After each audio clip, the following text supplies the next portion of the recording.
Today we are going to quickly look at some past WAEC questions. And the question I have here says log 16 base 4 plus log 27 base 3 minus log 4096 base 8. So looking at this question, we first of all check the bases, okay?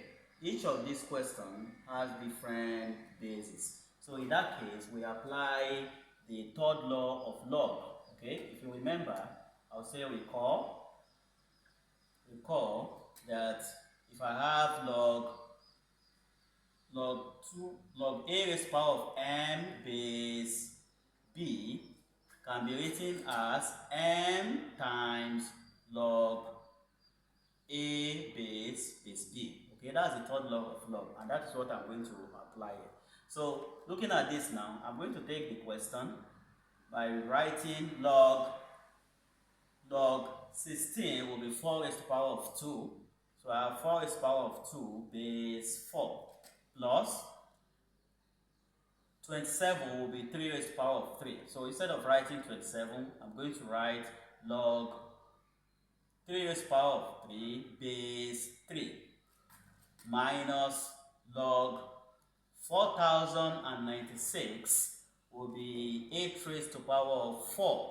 Okay, 8 raised to the power of 4 base 8. Okay, so why am I using 4 raised to the power of 2? Why not 2 raised to the power of 4? Because I'm working towards having equal base. Okay, log of a number to the same base is always 1. So I want to ensure that I have log of a number to the same base. So I could have written 2 raised to the power of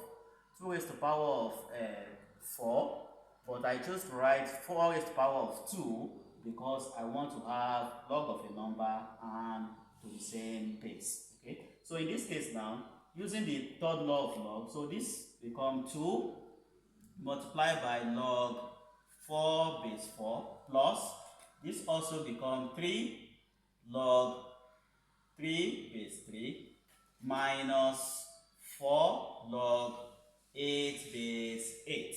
Okay, so from what I said, we call that log of a number to the same base is equals to 1, irrespective of the number. Log of 1000 to base 1000 is equals to 1. So from there, we can now say 2 times log 4 base 4. Since log 4 base 4 is 1, then now we have 2 times 1 plus, okay, log 3 base 3 is also 1. So we are going to have 3 times 1 minus log 8 base 8 is also 1. 4 times 1. Okay, so 2 times 1 will give us 2, plus 3 times 1 will give us 3, minus 4 times 1 will give us 4. So 2 plus 3 is 5, and 5 minus 4 is 1. So the final answer is 1. Thank you.